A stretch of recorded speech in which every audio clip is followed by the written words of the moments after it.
தைப்பூசத்தை ஒட்டி வரும் ஞாயிறு இரவு தொடங்கி பிப்ரவரி 14 வரை பத்துமலையை சுற்றியுள்ள 7 சாலைகள் கட்டம் கட்டமாக போக்குவரத்துக்கு மூடப்படும். பெரும் கூட்டம் திரளும் என எதிர்பார்க்கப்படுவதால் சுமூகமான போக்குவரத்தை உறுதி செய்ய அச்சாலைகளை மூட வேண்டியுள்ளதாக சிலாங்கூர் போலீஸ் தலைவர் டத்தோ உசேன் ஒமார் கான் கூறினார். கம்போங் மலாயோ பத்துகேவ் சாலை சமிஞ்சை சந்திப்பு, பத்துமலை அருகே உள்ள MRR2 டர்ன் ஆஃப், பத்துமலையை நோக்கி செல்லும் ஜலான் பருசாஹான், ஸ்ரீகோம்பாக்கில் இருந்து சூசூர் பருசாஹான் நோக்கி செல்லும் MRR2 டர்ன் ஆஃப் உள்ளிட்டவை சம்பந்தப்பட்ட சாலைகளாகும்.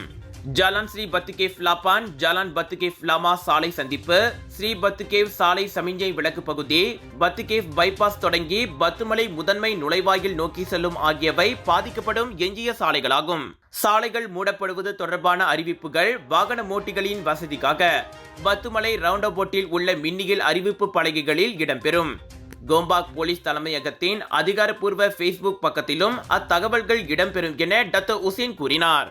இவ்வாண்டு பத்துமலை தைப்பூசம் நெடுகிலும் பொது அமைதியை நிலைநாட்டும் நோக்கில் 1306 போலீஸ்காரர்கள் பணியில் ஈடுபடுவர் என்றும் அவர் கூறினார்.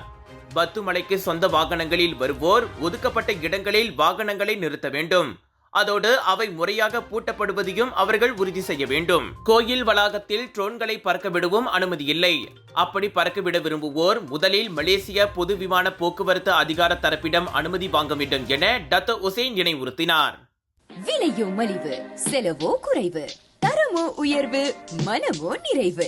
மக்களின் தேர்வு என்ரிகோஸ் முழு ஆடை சத்துள்ள பால்மாவு.